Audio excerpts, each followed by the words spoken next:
Hello, hello, c'est Bibiana pour Voix de Muse. Je suis contente de vous retrouver pour ce deuxième épisode. Je voulais tout d'abord vous remercier pour les 165 écoutes. Merci aux 165 personnes qui ont pris le temps d'écouter ce premier épisode. Je sais qu'il était long, mais je vous rassure, ils ne sont pas censés être longs. C'est juste que j'avais promis sur Instagram de raconter cette fameuse année 2024. Je savais que ce serait long. Donc, je l'ai fait dans cet épisode. En réalité, les épisodes sont censés être assez courts. Voilà. Donc, ça ne vous prendra pas 1h20 de votre temps. Voilà. Pour écouter les épisodes. Ici, j'aimerais parler de transition sociale, de mobilité sociale. Tout simplement de personnes et particulièrement d'enfants, d'immigrés, de personnes qui ne viennent pas du lieu où ils habitent, parce qu'on vit des choses qui sont tellement propres à cette situation-là, propres à nos origines, entre le d'où on vient et où on veut aller. Le chemin n'est pas facile. Le chemin n'est pas facile et on vit des situations qui sont tellement cocasses. Il faut qu'on en parle. Il faut qu'on en parle entre nous. Sur ce chemin de la réussite, il faut qu'on en parle. C'est pour ça que j'aborde le sujet du fait de comment tu te sens quand tout change autour de toi, mais tu as l'impression d'être la même personne. Alors c'est parti pour cet épisode. Tu as travaillé pour en arriver là, tu as pris des risques, tu t'es dépassé et aujourd'hui tu touches enfin à ce que tu as toujours voulu. Et pourtant, il y a ce sentiment qui est étrange, ce léger inconfort. Tu es là, mais tu as l'impression d'être une touriste dans ta propre vie, une spectatrice de ton succès. Non mais, comme si ce n'était pas vraiment à toi, comme si à tout moment quelqu'un allait te dire « Ah mais en fait, on avait une erreur, cette place n'est pas pour toi. Sorry ». Si tu ressens ça, sache que tu n'es pas seul. C'est un phénomène bien réel. Aujourd'hui, on va parler de ce décalage qu'on peut ressentir quand on accède à des sphères qui ne faisaient pas partie de notre quotidien. Pourquoi on a l'impression d'être un imposteur et surtout, comment faire pour s'adapter sans perdre son identité. Parce que ce que tu vis, c'est normal. Et non, ça ne veut pas dire que tu n'es pas à ta place, mais plutôt que tu dois prendre ta place. Tout commence quand tu commences à gravir les échelons. Peut-être que tu as décroché un poste qui semblait inaccessible il y a quelques années. Peut-être que ton business commence à générer des revenus qui auraient semblé impossibles avant. Peut-être que tu fréquentes des cercles où les conversations tournent autour d'investissements, de voyages que tu ne faisais pas, de références culturelles qui ne sont pas les tiennes. Et là, il y a un petit décalage. Tu es là, mais tu ne te sens pas tout à fait légitime. Genre, qu'est-ce que je fous là? Ce sentiment a un nom. En psychologie, on l'appelle le syndrome de l'imposteur. Oui, je sais, tu en as beaucoup entendu parler. On est obligé d'en parler dans cet épisode. Pauline Clance et Suzanne Imes ont étudié ce phénomène dans les années 70, je crois, et ont montré que beaucoup de personnes qui réussissent ressentent cette peur irrationnelle, oui, c'est irrationnel, ce n'est pas justifié, d'accord, d'être démasquées. Mais pour nous,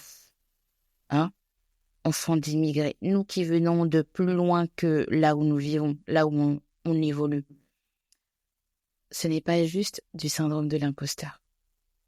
C'est aussi une transition sociale. Et ça, la psychologie ne l'a pas toujours bien expliqué. Je vais tenter de le faire dans cet épisode. En sociologie, Pierre Bourdieu parle de l'habitus. C'est un mot un peu compliqué pour dire l'ensemble des réflexes, des manières de parler, de penser et d'agir qu'on hérite de notre milieu social. Là, je suis en train de vous dire ça, je me suis dit, mais d'où j'ai hérité cette manière de parler? Personne chez moi, personne dans ma famille, personne dans mon entourage parle comme je parle. En fait, je suis en train de réfléchir à voix haute là quand je suis en train de vous dire ça, mais d'où ça vient ma façon de parler? Je sais pas si j'ai toujours parlé. Je pense que j'ai toujours parlé comme ça. Parce qu'en fait, je me souviens d'un épisode, ma mère m'a raconté, parce que j'étais trop petite pour saisir ce que ces dames racontaient. Donc, quelquefois, j'accompagnais ma mère, femme de ménage, au travail. Et quelquefois, ces femmes parlaient. Et elles parlaient de moi. Et elles disaient, c'est ma mère qui m'a raconté plus tard, une fois adulte, parce que je pense que sur l'instant, ça m'aurait attristé. Ces femmes disaient de moi à ma mère, mais en fait, je préfère son frère. Ouais, son frère, il est mieux, parce que elle, là, je sais pas pourquoi elle parle comme ça. Elle se prend pour une blanche. Non mais, toi, tu parles pas comme ça. Pourquoi ta fille parle comme ça? Ah, je l'aime pas trop. J'aime pas trop sa façon d'être. On dirait que elle se prend pour quelqu'un qu'elle n'est pas. Donc, j'accompagnais ma mère, femme de ménage, sur son lieu de travail. Et quelquefois, ces femmes, pour qui elle travaillait, discutaient tranquillement, comme si j'étais pas là. Mais bon, j'étais trop petite pour comprendre de quoi elle parlait. C'est ma mère, plus tard, qui m'a raconté. Ces femmes disaient de moi, « Oh, je préfère son frère, parce qu'elle, elle est un peu trop... pourquoi elle parle comme ça? Pourquoi elle parle comme une blanche? C'est trop bizarre, sa façon de parler. On dirait qu'elle se croit mieux que nous. Pourquoi elle parle comme ça? » En demandant à ma mère comme si elle avait une explication de pourquoi je parlais comme je parle maintenant. Bon, peut-être que je parlais pas aussi bien, mais aussi loin que je me souvienne. Je crois que ma façon de parler n'a jamais collé à mon environnement. Donc, bref, par rapport à ce que je viens de vous dire, par rapport à l'habitus, je suis peut-être en devenir. Ou peut-être, parce que non, en fait, j'essaie de trouver une explication. Je vais juste dire que je suis l'exception qui confirme la règle. On va dire ça comme ça parce que j'essaie de me dire, est-ce que c'est parce que je lisais beaucoup de livres? C'est faux, je ne lisais rien du tout jusqu'à présent. Je ne lis pas de livres, j'en lis très peu. Je consomme plutôt des livres audio. Moi, dès que je dois ouvrir un livre et lire quelques phrases, j'ai sommeil. J'ai envie de dormir, ok? Donc non, je n'ai pas particulièrement lu quand j'étais plus jeune pour parler ainsi. Non, vraiment, je ne sais pas. Je ne sais pas, mais je sais que déjà petite, on me demandait, mais pourquoi tu parles comme ça? Pourquoi tu parles comme les Blancs? Non mais, c'était une petite parenthèse. Je sais que vous avez déjà eu la réflexion, je ne suis pas la seule. On se sait, mesdames, on se sait, messieurs, mon gars. Ce n'est pas un problème. Parlez comme vous voulez, ok? Moi, ça me dérange pas de parler comme ça. Au contraire, ça m'a ouvert des portes. La parenthèse est fermée. Je disais donc qu'on grandit dans un certain environnement, on absorbe ces codes. Je pense que j'ai été un petit peu imperméable aux codes qui m'entouraient, ok? Ça n'a pas trop pris pour moi, mais pour les gens normaux, on imprime tout. On sait comment interagir avec les autres, quelles références culturelles utiliser, comment être à l'aise dans cet espace. Mais quand on change de classe sociale, ces repères ne suffisent plus.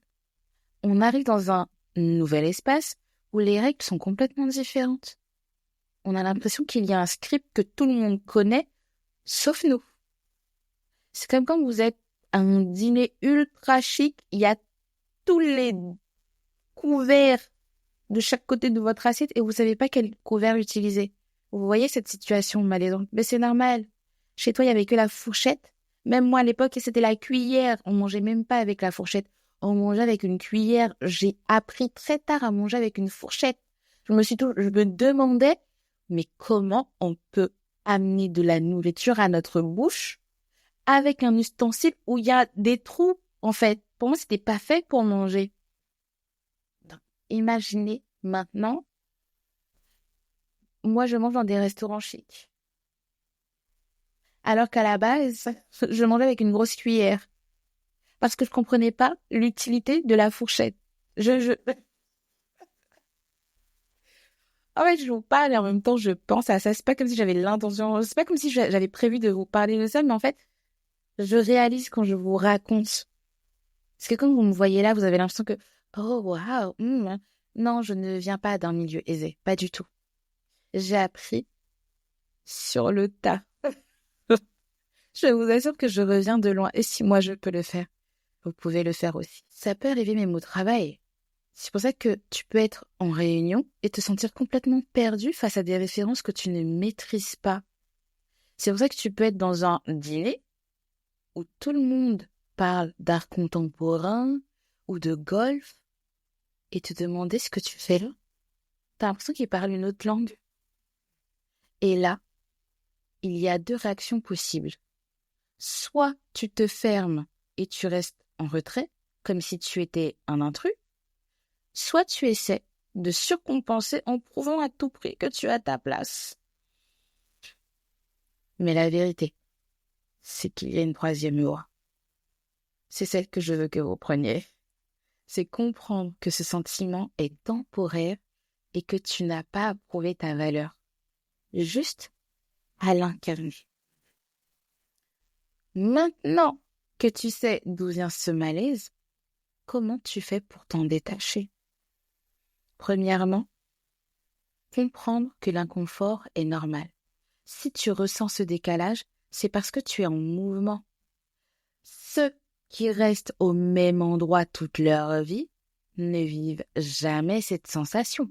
Mais alors, jamais ils sont constamment dans un environnement qu'ils connaissent.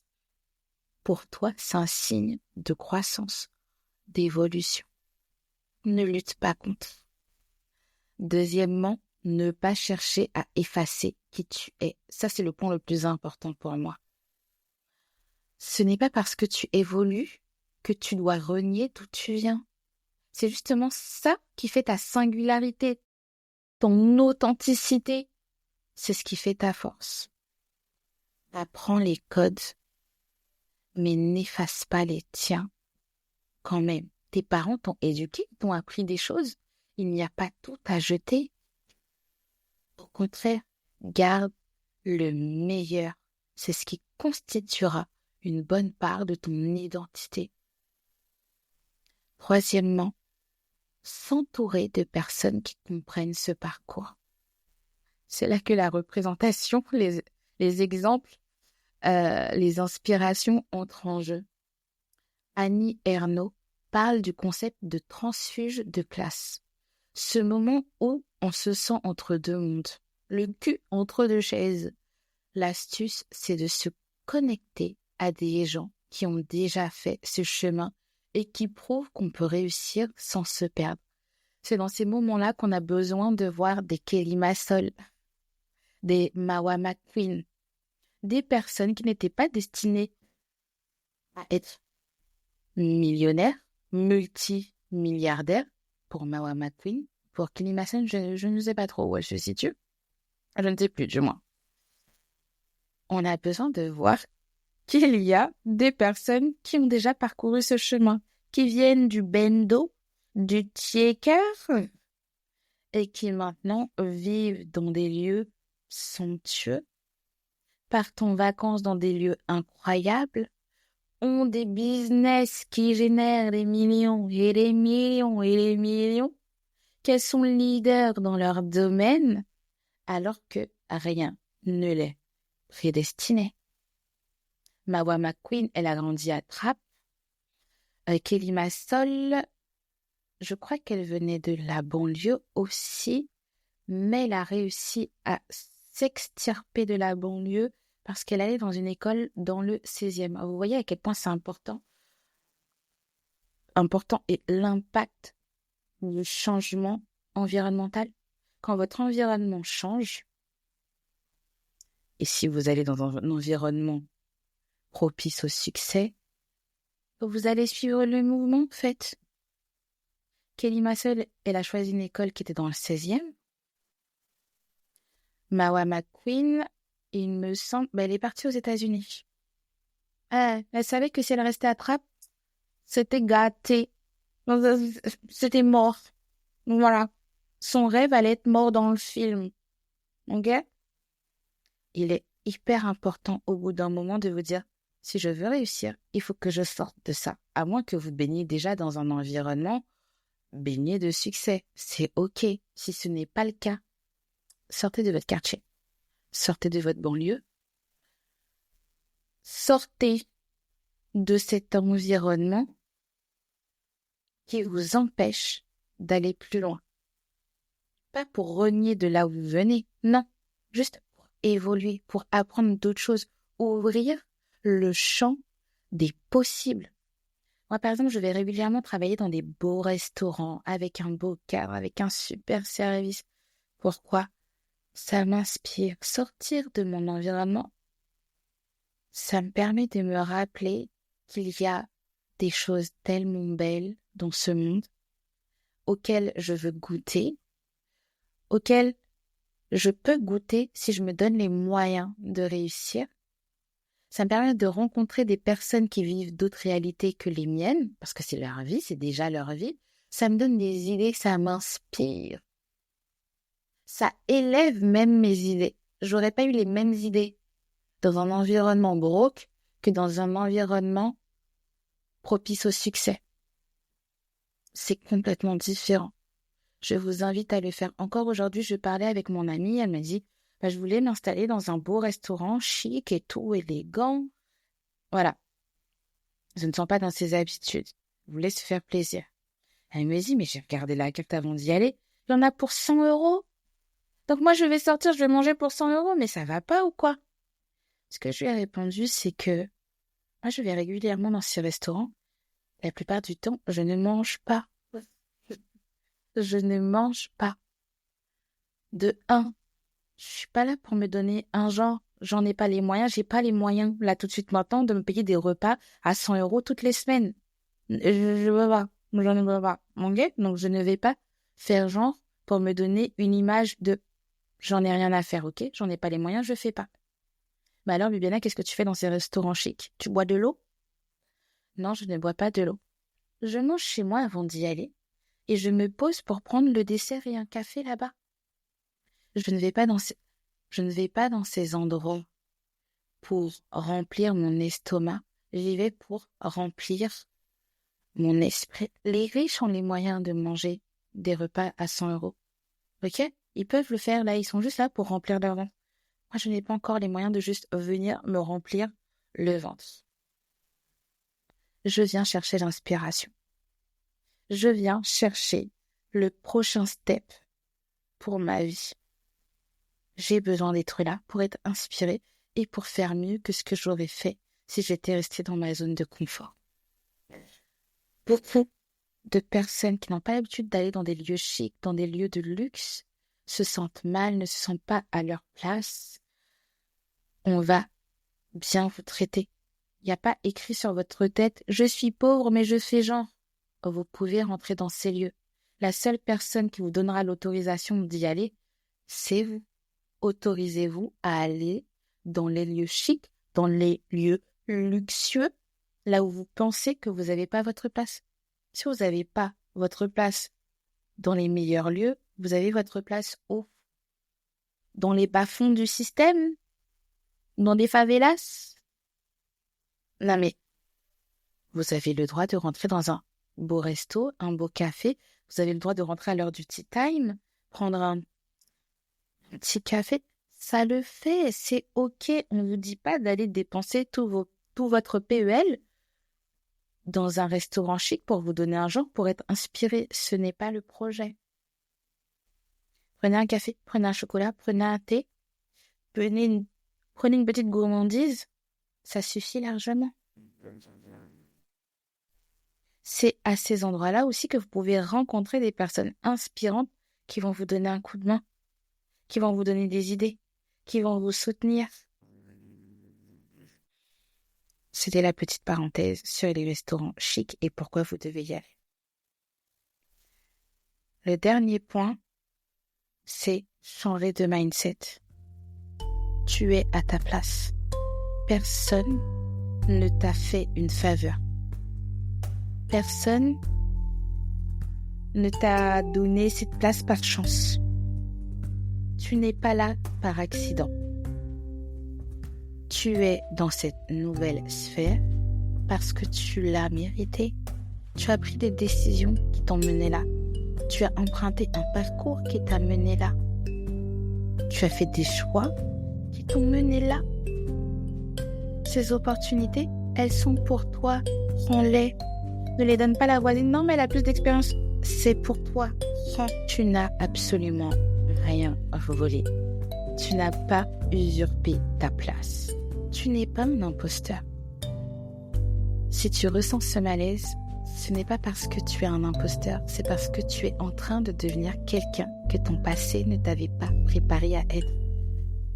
Il est là le petit souci. On ne nous a pas préparés au succès.